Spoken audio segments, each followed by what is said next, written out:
Hi, sir. It's an absolute honor to welcome you to our podcast. Today, we have with us Mr. Amit Vaish, Head of HR at Optum India.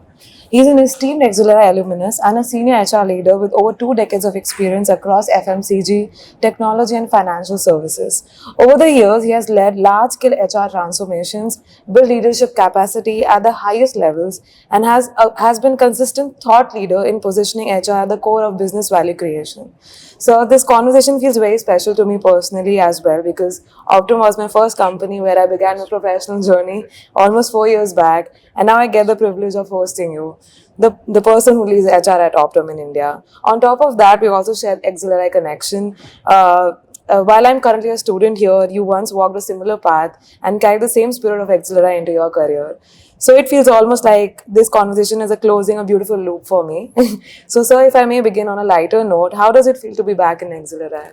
First of all, Iti, thank you so much for this conversation, and to everybody who's made my time here so enjoyable. Yeah. I always look forward to an opportunity to come back to campus and relive all those wonderful memories of many years back.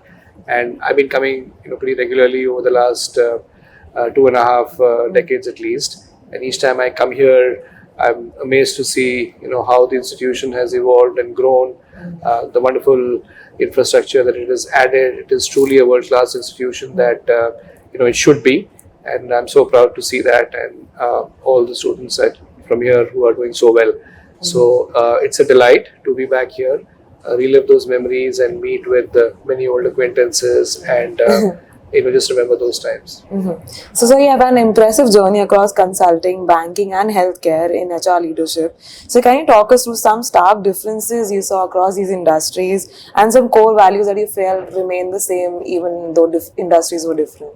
Yeah, I think all these organizations that I've had the privilege of being a part of are leaders in their own sense, in their respective industry spaces, and that position has been attained very consciously by putting talent at the center of whatever it is that they chose to do, right, from a market standpoint.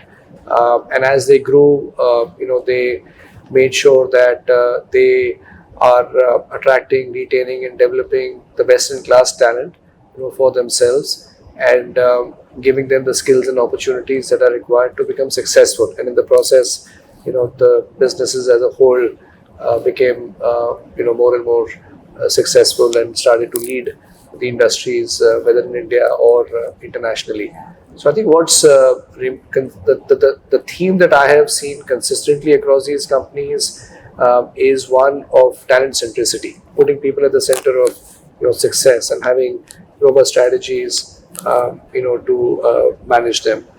What's different is, of course, the fact that some of these organizations are in different industries, and that brings with it its own challenges of competitiveness, some nuances that tend to be different in the way that you would apply talent strategies to healthcare industry, for example, as compared to banking or FMCG or the others. So that's a little bit of the difference. Yeah. Okay. So I'll just like to close it with a quick fire. Sure. So one book that shaped your leadership style. There are several books actually, but the Yeah. ones that I remember at the top of my mind are The Wings of Fire. Okay. This is the autobiography of former President Dr. Kalam. Yeah. Very inspirational. I think just reading through his story and Yeah. how he was always dedicated to what he did, and how he achieved the highest office in India, starting from a very humble beginning. Yeah. And one habit that keeps you productive. It is. I just feel that as a person, I'm very restless. Yeah. I'm always looking for something different to do, something new to do. Yeah. I'm always questioning whether I can do things better. Can I Yeah. get my teams to do things better? So it would have to be, I think, curiosity, Right. restlessness that Yeah. help me to constantly do things, newer and more differently. Nice. And one thing you wish you had learned earlier in your career. Yeah. I think the it was always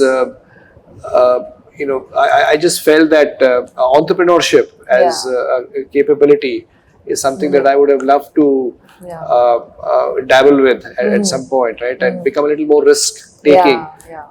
So that's something when I see people from campuses today, when I see how successful this whole ecosystem has been in India, one would have loved to at least try my hand at that. So just having that entrepreneurial spirit in a bigger way is something that I would have loved to experiment. Thank you, sir. It was very insightful. It was lovely having a conversation with you. Hope to see you soon. Thank you, Riti. Thank you very much, and wish you the best. Yeah, thank you.